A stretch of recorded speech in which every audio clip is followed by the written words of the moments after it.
Everyone, bio ഓഷ്യന്റെ ഒരു പുതിയ വീഡിയോയിലേക്ക് എല്ലാവർക്കും സ്വാഗതം. ഇന്ന് നമ്മൾ നമ്മളുടെ റിവിഷൻ സീരീസിന്റെ 4ാമത്തെ ദിവസത്തെ വീഡിയോ ആയിട്ടാണ് എത്തിയിരിക്കുന്നത്. ആൻഡ് നമ്മൾ ഡിസ്കസ് ചെയ്യാൻ പോകുന്നത് ഹെറിഡിറ്റി എന്ന് പറഞ്ഞ വളരെ സിമ്പിൾ, ഈസി ആയിട്ടുള്ള വളരെ കുഞ്ഞൊരു ചാപ്റ്ററിലെ ക്വസ്റ്റ്യൻസ് ആയിരിക്കും. അപ്പോൾ ഈ ഒരു ചാപ്റ്ററിലെ ക്വസ്റ്റ്യൻസും അതിൻ്റെതായിട്ടുള്ള റിവിഷനും കാര്യങ്ങളൊക്കെ കാണുന്നതിന് വേണ്ടിയിട്ടും പഠിക്കുന്നതിന് വേണ്ടിയിട്ടൊക്കെ ഈ വീഡിയോ അവസാനം വരെ സ്കിപ്പ് ചെയ്യാതെ കൂടെ ഇരുന്ന് പഠിക്കാനായിട്ട് ശ്രമിക്കാം.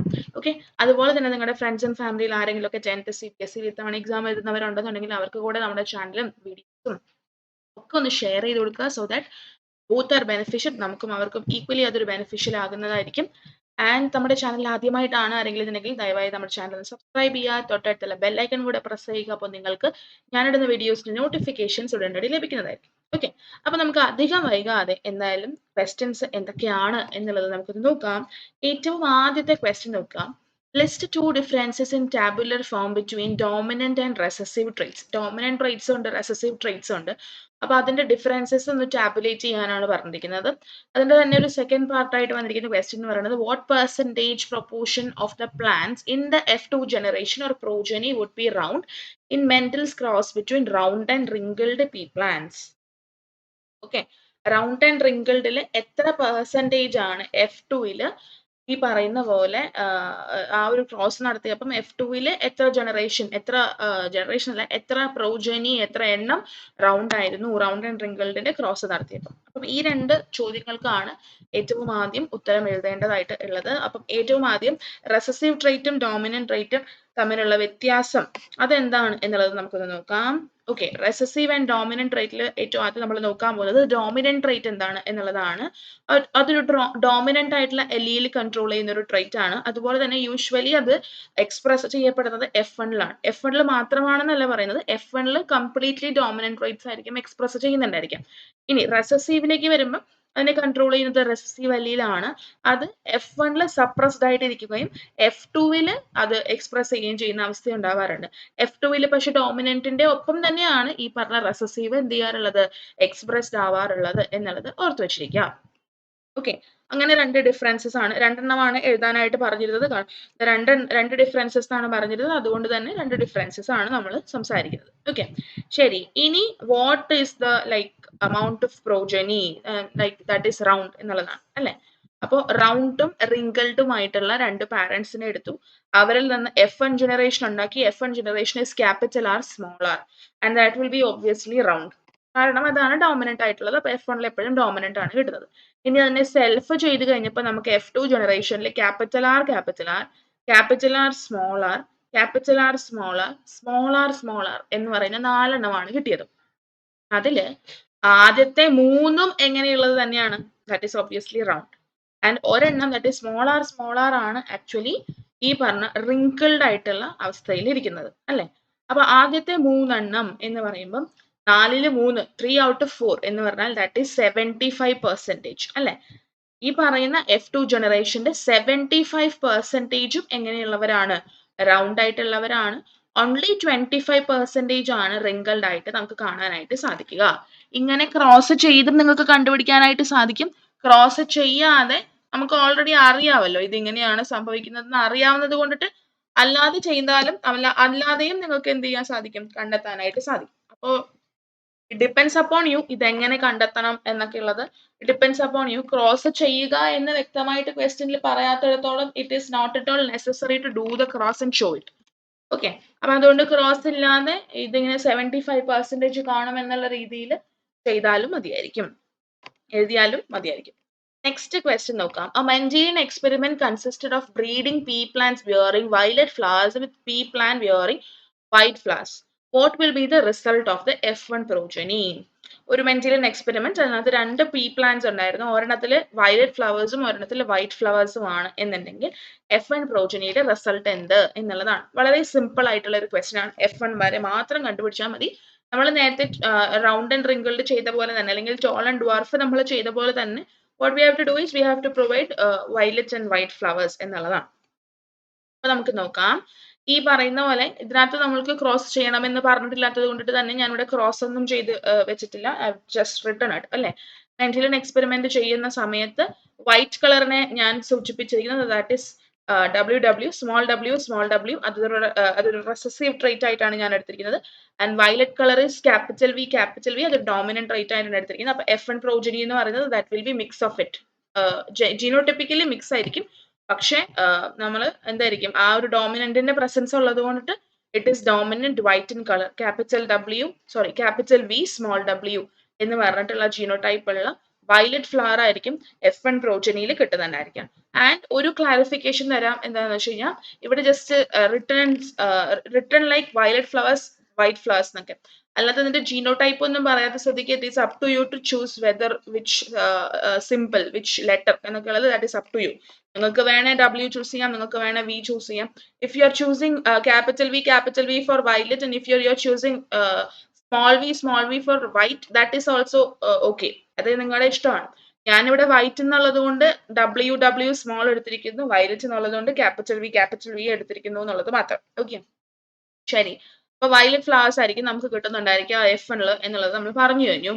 സെക്കൻഡ് ക്വസ്റ്റ്യൻ കഴിഞ്ഞ സ്ഥിതിക്ക് ഇനി നമ്മുടെ മൂന്നാമത്തെ ക്വസ്റ്റ്യൻ ആണ്. അത് ABC പാർട്ടുള്ള ക്വസ്റ്റ്യൻ ആണ്.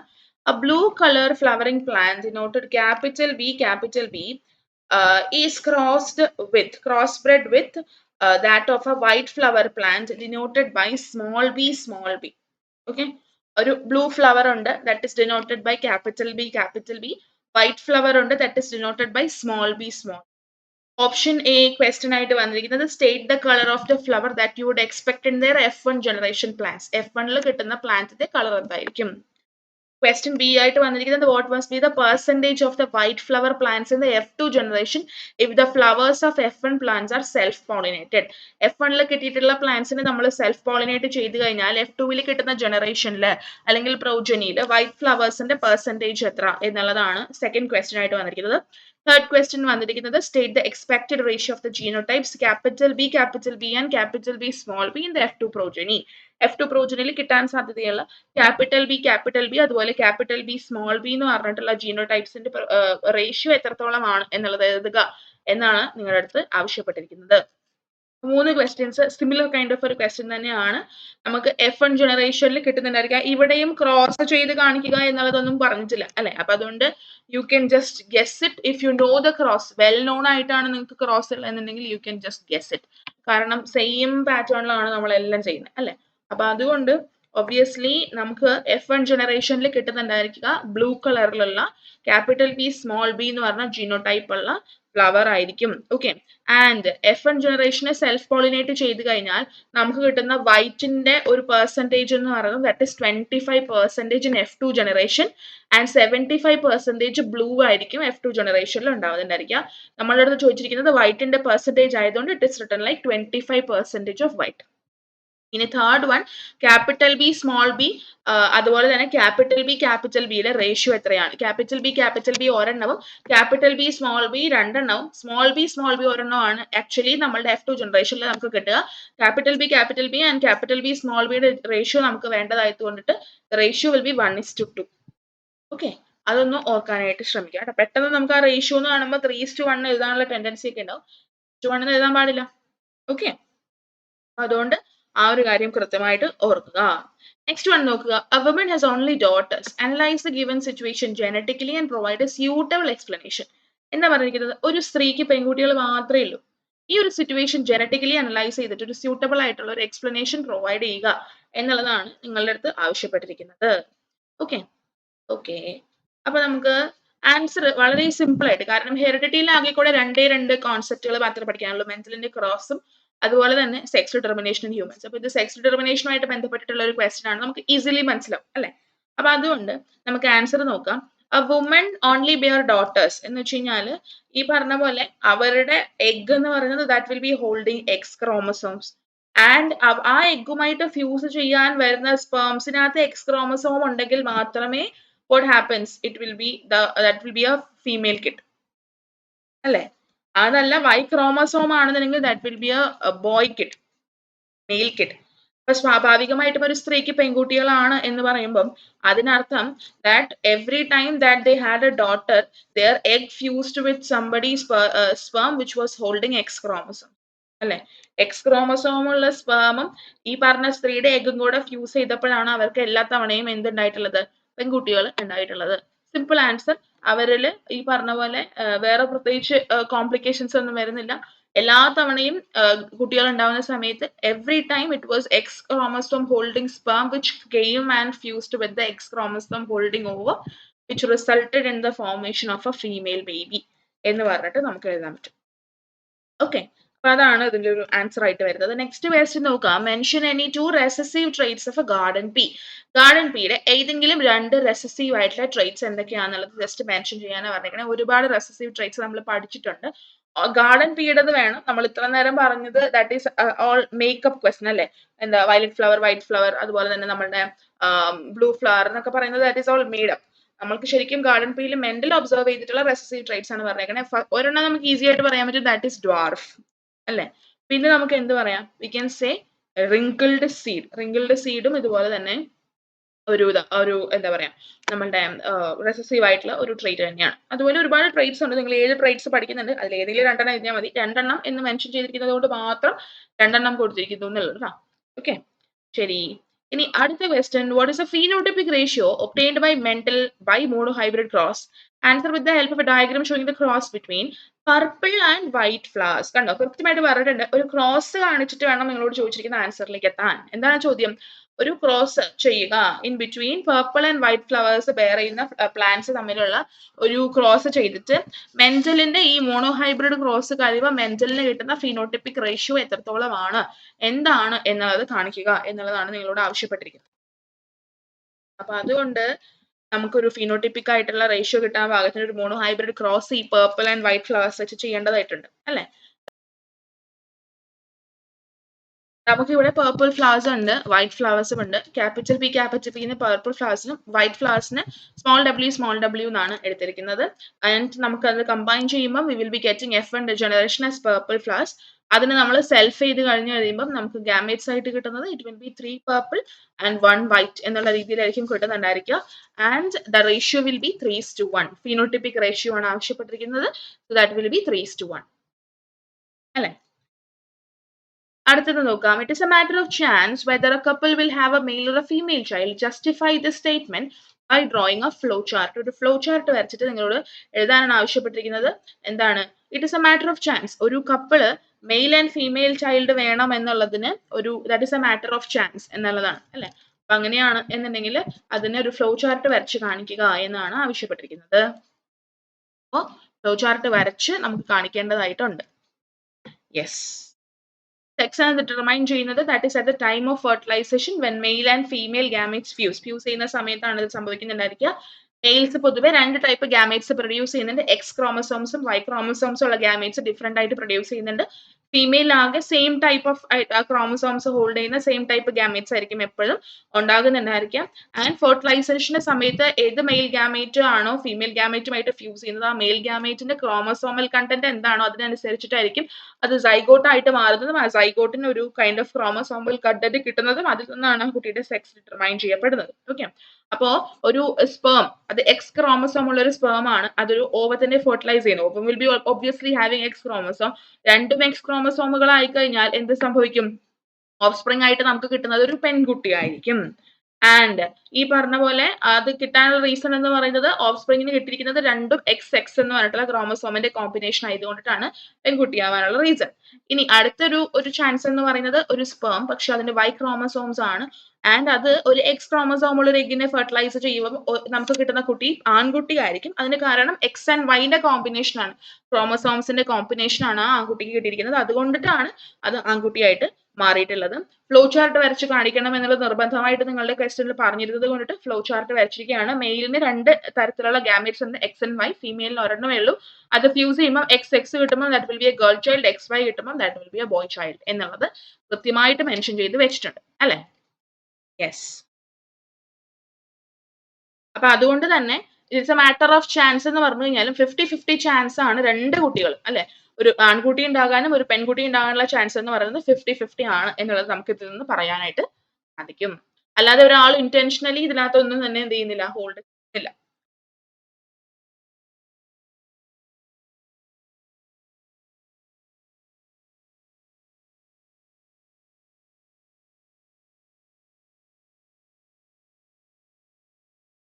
അടുത്ത ക്വസ്റ്റ്യൻ നോക്കാം. The chromosomal number of the sexually reproducing parents and their offsprings is the same. Justify the statement. Sexually reproduce ചെയ്യുന്ന പാരന്റ്സിന്റെയും അത് അവരുടെ കുട്ടികളുടെയും ക്രോമസോം നമ്പർ എന്ന് പറയുന്നത് എല്ലായ്പ്പോഴും ഓൾമോസ്റ്റ് അല്ലെ എപ്പോഴും സെയിം ആയിരിക്കും എന്ന് പറയുന്നതാണ് സ്റ്റേറ്റ്മെന്റ്. ഈ സ്റ്റേറ്റ്മെന്റിനെ ജസ്റ്റിഫൈ ചെയ്യുക എന്നാണ് പറഞ്ഞിരിക്കുന്നത്. എങ്ങനെ ജസ്റ്റിഫൈ ചെയ്യാം? സിമ്പിൾ ആണ് അല്ലെ, നമ്മൾ പഠിച്ചിട്ടുള്ളതാണ്. സെക്ഷൽ റീപ്രൊഡക്ഷന് നമുക്കറിയാം ജനറ്റിക് മെറ്റീരിയൽ രണ്ട് ഗാമേറ്റ്സിൽ നിന്നും എങ്ങോട്ട് വരുന്നുണ്ട്, ഒരു പുതിയ സെല്ലായിട്ട് മാറുന്ന ആ ഒരു സൈഗോട്ടിലേക്ക് എത്തുന്നുണ്ട്. പക്ഷെ ആ ഒരു സംഭവം നടക്കുന്നതിന് മുന്നായിട്ട്, ഈ സൈഗോട്ടിലേക്ക് അത് എത്തുന്നതിന് മുന്നായിട്ട് DNA എമൗണ്ട് ഡബിൾ ചെയ്യുന്നുണ്ട്. ഡബിൾ ചെയ്യുന്നത് ഒരു സ്പെഷ്യൽ കൈൻഡ് ഓഫ് ഒരു പ്രോസസ്സിലൂടെയാണ്. ആ സമയത്ത് അത് ഡബിൾ ചെയ്തതിന് ശേഷം പിന്നീട് എന്ത് സംഭവിക്കും, അത് ഹാഫായിട്ട് റെഡ്യൂസ് ചെയ്ത് നോർമൽ ആയിട്ടുള്ള ഒരു നമ്പർ കുട്ടിക്ക് കിട്ടുന്ന തരത്തിലേക്ക് ഹാഫായിട്ട് റെഡ്യൂസ് ചെയ്തതിന് ശേഷമാണ് ഗാമേറ്റ്സ് ഫോം ചെയ്യുന്നത്. ഗാമേറ്റ്സിലേക്ക് ഹാഫേ കിട്ടുള്ളൂ. സോ ദാറ്റ് വെനെവർ ഈ രണ്ട് ഗാമേറ്റ്സ് കമ്പൈൻ ചെയ്യുന്ന സമയത്ത് എന്ത് സംഭവിക്കും, അതിൽ നിന്ന് ഹ്യൂമന്റെ ക്രോമസോം തന്നെ ആ ഒരു നമ്പർ ഉള്ള പ്രൊജനി ആയിരിക്കും കിട്ടുന്നുണ്ടായിരിക്കുക. എന്തായാലും ഞാൻ ആൻസർ ഒന്ന് വായിക്കാം. Sexual reproduction through the genetic material, the genetic material DNA in the form of chromosomes from two gametes, male and female gametes, combined together to form a new cell zygote, but the amount of DNA, that is the number of chromosomes in the zygote, does not get doubled because the gamete have the special type of cells called reproductive cells which contain only the half amount of DNA or half the number of chromosomes as compared to the normal body cells of an organism. സൈഗോട്ടിൽ അത് double ചെയ്യത്തില്ല, പക്ഷെ ഈ പറഞ്ഞ പോലെ ഗാമേറ്റ്സിലേക്ക് ഈ പറഞ്ഞ half number ആകുന്നതിന് മുന്നേ ഒരു കൈൻഡ് ഓഫ് ഡബിളിംഗ് സംഭവിക്കുന്നുണ്ട്. ഓക്കെ, ഒരു കൈൻഡ് ഓഫ് മെയിൻ്റനൻസ് സംഭവിക്കുന്നുണ്ട്. ഡബിളിംഗ് നമുക്ക് പറയാൻ പറ്റില്ല. It is a kind of like 46 ആയിരുന്നത് 46 ആയിട്ട് തന്നെ നിലനിർത്തിയതിനു ശേഷം what we do is we will be like reducing it into half.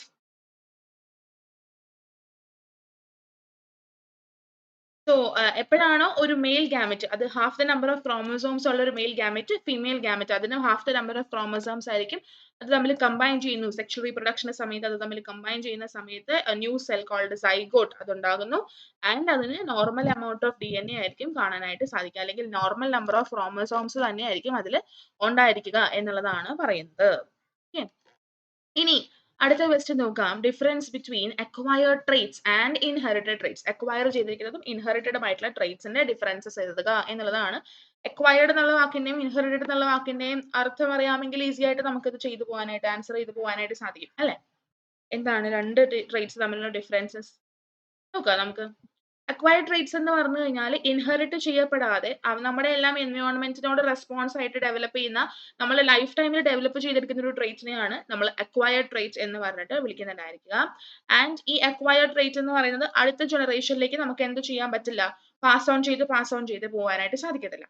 Example പറഞ്ഞിരിക്കുന്നത്, ഒരു വീട്ടിൽ സഫീഷ്യന്റ് ആയിട്ടുള്ള ഫുഡ് കിട്ടുന്നില്ല, ഒരു കൺസിഡറബിൾ ടൈമിലേക്ക് അതിന് സഫീഷ്യന്റ് ഫുഡ് കിട്ടുന്നില്ല എന്നുണ്ടെങ്കിൽ അതിന്റെ വെയിറ്റ് റെഡ്യൂസ് ചെയ്ത് പോയി അത് മെലിഞ്ഞു പോകും അല്ലെ, കാരണം പട്ടിണി ആയതുകൊണ്ടിട്ട്. പക്ഷെ അതതിന്റെ അക്വയർഡ് ട്രേറ്റ് ആണ്. ലോ വെയിറ്റ് എന്ന് പറയുന്നത് അക്വയർഡ് ട്രേറ്റ് ആണ്. അത് അടുത്ത ജനറേഷനിലേക്ക് അതിനെ പാസ് ചെയ്ത് വിടുന്നില്ല. ഓക്കെ, ശരി. ഇനി ഇൻഹെറിറ്റഡ് ട്രേറ്റ് എന്ന് പറഞ്ഞു കഴിഞ്ഞാൽ അതിന്റെ ജീനിലുള്ള ഒരു വ്യത്യാസം കാരണം ഇൻഹെറിറ്റ് ചെയ്യപ്പെടുന്ന ഒരു ട്രേറ്റ് ആണ് ഇൻഹെറിറ്റഡ് ട്രേറ്റ് എന്ന് പറയുന്നത്. അല്ലെങ്കിൽ ഫ്യൂച്ചർ ജനറേഷൻസിലേക്ക് ഈ പറഞ്ഞ പോലെ ചേഞ്ച് ചെയ്ത് വരുന്ന നമ്മളുടെ ഗാമേറ്റ്സിന്റെ ജീൻസിനകത്ത് എന്തെങ്കിലുമൊക്കെ ചേഞ്ച് കാരണം ഫ്യൂച്ചർ ജനറേഷനിലേക്ക് ട്രാൻസ്മിറ്റ് ചെയ്യപ്പെടുന്ന ട്രേറ്റ് ആണ് ഇൻഹെറിറ്റഡ് ട്രേറ്റ് എന്ന് പറയുന്നത്. ആൻഡ് അതിന് എക്സാമ്പിൾ ആയിട്ട് പറഞ്ഞിരിക്കുന്നത് നോക്കുക, ഒരു ഗ്രൂപ്പ് ഓഫ് റെഡ് ബീറ്റിൽ ഉണ്ടായിരുന്നു ആൻഡ് ഒരു കൈൻഡ് ഓഫ് ഒരു കളർ വേരിയേഷൻ അതിനകത്ത് കാണുക. ഓക്കെ, ആൻഡ് ഒരു ബീറ്റിൽ മാത്രം ഗ്രീൻ ഇൻ കളർ ആയിട്ട് മാറുകയാണ്. ആൻഡ് ആ ഗ്രീൻ കളർ എന്ത് പറ്റും, അത് അടുത്ത ജനറേഷനിലേക്ക് ഇത് പാസ് ചെയ്യും. സോ ദാറ്റ് അതിന്റെ ജീൻസിന് വേരിയേഷൻ സംഭവിച്ചിരുന്നത് കൊണ്ടിട്ടാണ് റെഡിൽ നിന്ന് അതിനൊരു കളർ ഷിഫ്റ്റിംഗ് ഉണ്ടായത്. അപ്പൊ അതുകൊണ്ട് തന്നെ അങ്ങനെ ട്രാൻസ്ഫർ ചെയ്തു പോകുന്ന ഒരു കൈൻഡ് ഓഫ് ട്രേറ്റിനെയാണ് നമ്മൾ ഇൻഹെറിറ്റഡ് ട്രേറ്റ്സ് എന്ന് പറഞ്ഞിട്ട് വിളിക്കുന്നുണ്ടായിരിക്കുക. ഇന്ന് ഹെറിഡിറ്റി എന്ന് പറഞ്ഞ ചാപ്റ്ററിൽ ഇത്രയധികം ക്വസ്റ്റ്യൻസ് ആണ് നമ്മൾ പ്രാക്ടീസ് ചെയ്തത്. ഒരുപാട് ക്വസ്റ്റ്യൻസ് ഒക്കെ നമ്മൾ പ്രാക്ടീസ് ചെയ്തു. ബേസിക്കലി ക്രോസ് റിലേറ്റഡ് ആയിട്ടുള്ള ക്വസ്റ്റ്യൻസ് ഒക്കെ ആയിരുന്നു. I hope you find this helpful in understandable. Helpful ആയിരുന്നു തോന്നുന്നുണ്ടെങ്കിൽ, അണ്ടർസ്റ്റാൻഡബിൾ ആയിരുന്നുവെങ്കിൽ ലൈക്ക് ചെയ്യുക, ഷെയർ ചെയ്യുക, കമന്റ് ചെയ്യുക, സബ്സ്ക്രൈബ് കൂടെ ചെയ്യുക. അതുപോലെ തന്നെ എന്തെങ്കിലും തരത്തിലുള്ള ഡൗട്ടുകളോ സജഷനുകളോ ഒക്കെ ഉണ്ടെങ്കിൽ കമന്റ് സെക്ഷനിലൂടെയോ, അതുപോലെ തന്നെ നമ്മുടെ ഡിസ്ക്രിപ്ഷൻ ബോക്സിൽ എൻ്റെ മെയിൽ ഐഡിയും സോഷ്യൽ മീഡിയ ഐഡീസ് ഒക്കെ പ്രൊവൈഡ് ചെയ്തിട്ടുണ്ട്. അതുവഴിയും നിങ്ങൾക്ക് എന്നെ കോൺടാക്ട് ചെയ്യാവുന്നതാണ്. ആൻഡ് അടുത്തൊരു വീഡിയോയിൽ കുറേ പുതിയ ക്വസ്റ്റ്യൻസും റിപ്പീറ്റഡ് ക്വസ്റ്റ്യൻസും ഉള്ള അടുത്തൊരു ചാപ്റ്ററിന്റെ വീഡിയോ ആയിട്ട് വരാം. അതുവരെ God bless you. Thank you.